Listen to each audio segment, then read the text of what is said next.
La première étape pour pouvoir réaliser un devis ou passer commande, c'est bien évidemment de se loguer avec ses identifiants de boutique en ligne.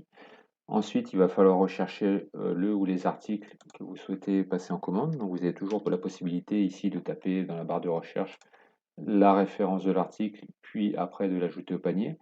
Si vous avez plusieurs références, vous avez ici un lien direct vers la commande directe qui permet de retrouver trois manières de rechercher les références en question. La plus simple, c'est l'entrée manuelle, puisque vous allez venir ici taper les références et les quantités que vous souhaitez commander ou avoir en devis. Ensuite, quand on clique sur pour une offre de prix en temps réel, notre système vient rechercher vos conditions de prix personnalisées dépendant du niveau de remise que vous avez. Je vais pouvoir ensuite les ajouter au panier.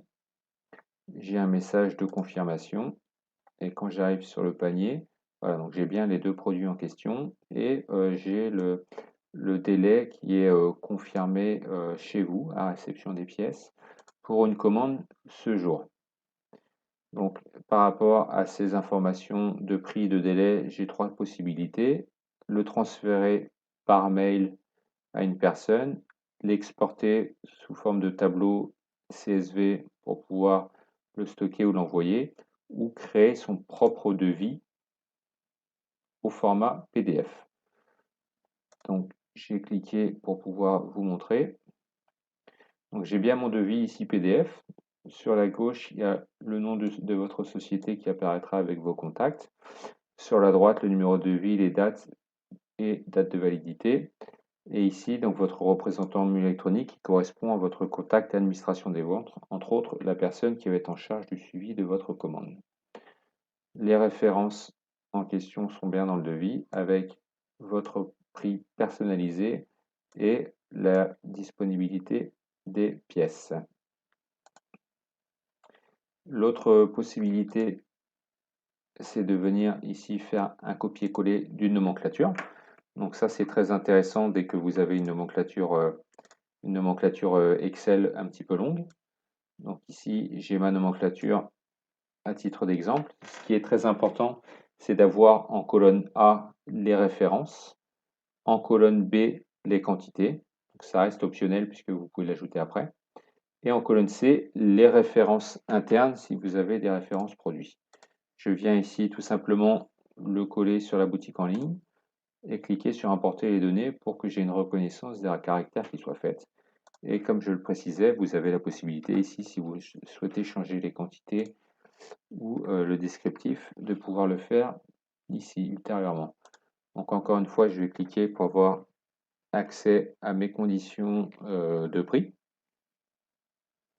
Je vais pouvoir les ajouter au panier.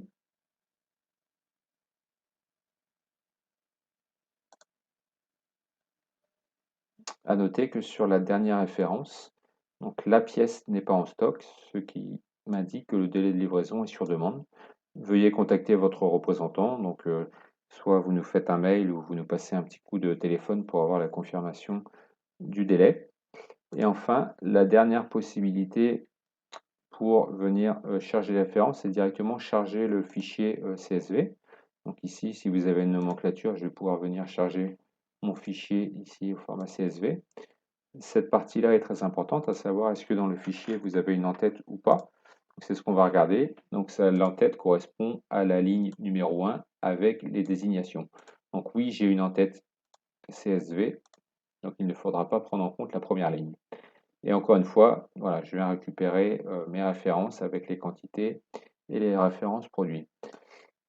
Donc maintenant, si vous souhaitez passer commande, c'est très simple.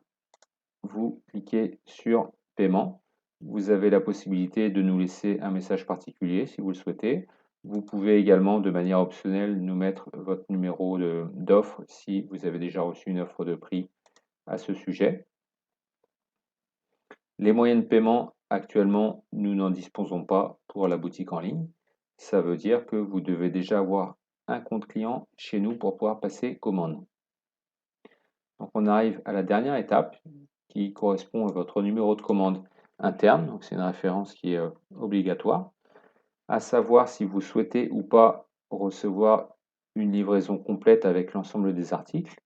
Autrement dit, si vous ne cochez pas cette case, les articles arriveront au fur et à mesure qu'ils soient fabriqués et qu'ils sont disponibles. Et enfin, la date de livraison demandée. Vous n'avez plus qu'à cliquer sur Commander maintenant. Enfin, n'oubliez pas de vérifier vos accusés de réception qui vous confirmeront les délais et les frais de port s'il y en a.